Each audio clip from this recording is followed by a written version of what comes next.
नमस्कार। भाषा विज्ञान में अब आगे हम प्रथम इकाई में पढ़ने जा रहे हैं भाषा के विकास के कारण। भाषा के विकास के कारण ही उसके परिवर्तन के कारण है। विद्यार्थी इस बात का ध्यान रखें, भाषा का विकास और परिवर्तन के कारण एक ही है। भाषा में परिवर्तन होना ही उसका विकास या विकार है। भाषा चिर परिवर्तनशील है। भाषा में विकास या परिवर्तन उसके पांचों ही रूपों में होता है। भाषा के 5 रूप कौन से हैं? ध्वनि, शब्द, रूप, अर्थ और वाक्य। इन परिवर्तनों के कारण और उसके रूपों या दिशाओं पर अच्छी प्रकार विचार हम अलग अलग अध्यायों में करेंगे। यहाँ हम सामान्य रूप से संक्षेप में केवल उन सामान्य बातों पर ही चर्चा करेंगे जो भाषा के विकास या परिवर्तन में प्रमुख कारक है। शब्द शास्त्र पर विचार करने वाले प्राचीन भारतीय आचार्यों में कात्यायन, पतंजलि, कैयट तथा काशिकाकार जयादित्य और वामन, इन सभी ने भाषा पर विचार किया था।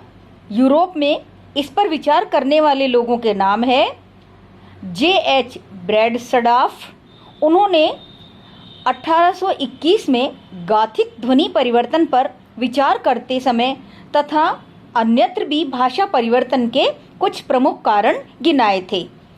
पिछले दशक में स्टुडवेंट ने इस विषय पर पहली बार बहुत विस्तार से विवेचन किया था।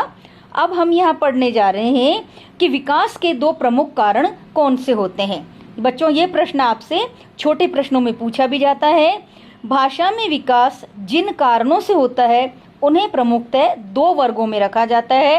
एक है अभ्यंतर या आंतरिक वर्ग और दूसरा है बाह्य वर्ग। अभ्यंतर वर्ग या आंतरिक वर्ग में भाषा की अपनी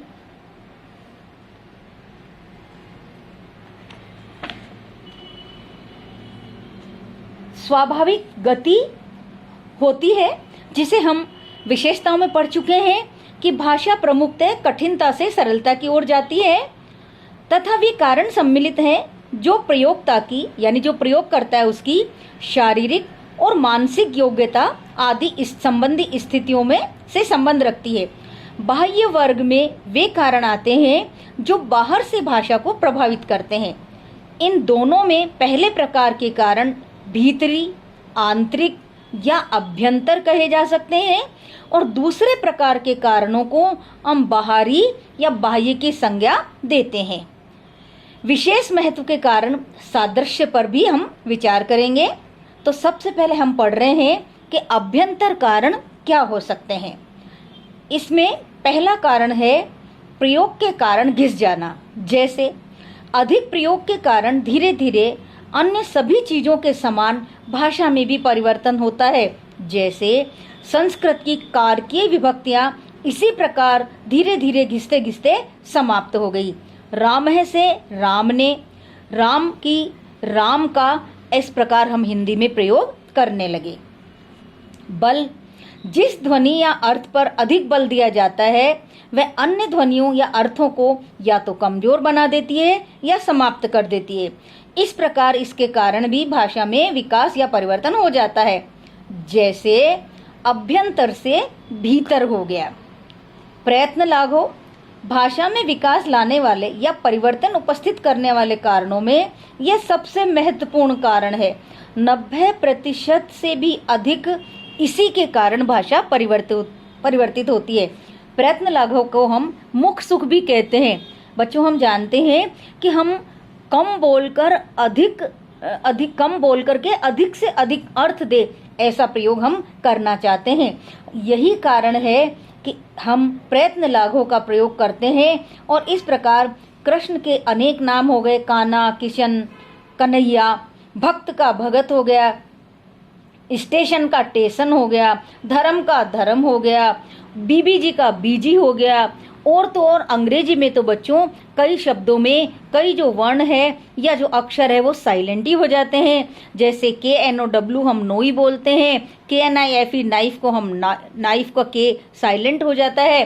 तो इस प्रकार प्रयत्न लाघव या मुख सुख के कारण बहुत सारे जो शब्द है वो कम हो जाते हैं। जैसे अनाज से नाज ही हो गया, एकादश से 11 ही हो गया। इस प्रकार ये बहुत बड़ा कारक है जो भाषा परिवर्तन के का कार्य करता है। मानसिक स्तर, बोलने वाले के मानसिक स्तर में परिवर्तन होने से विचारों में परिवर्तन होता है, और विचारों में परिवर्तन होने से अभिव्यंजना के ढंग में परिवर्तन होता है, और इस प्रकार भाषा पर भी प्रभाव पड़ता है, और इस तरह से अर्थ परिवर्तित हो जाता है। अनुकरण की अपूर्णता, ये इस वर्ग का अंतिम कारण है। भाषा एक अर्जित संपत्ति है। अर्जन मनुष्य अनुकरण के द्वारा करता है, और अनुकरण यदि पूर्ण हो तब तो व्यक्ति किसी शब्द को ठीक से कह सकेगा। लेकिन कई बार अनुकरण की अपूर्णता के कारण शब्दों में या वाक्यों में बहुत परिवर्तन आ जाता है। जैसे अनुकरण करने पर कई बार जब ये शब्द होता है कि मैं जा रहा हूँ, तो लोग केवल मैं जा रहा ही बोलते हैं, रह को समाप्त कर देते हैं या है की ध्वनि को बोलते नहीं है। तो इस प्रकार अनुकरण की जो अपूर्णता है वो भी कई बार भाषा परिवर्तन का कारण बन जाती है।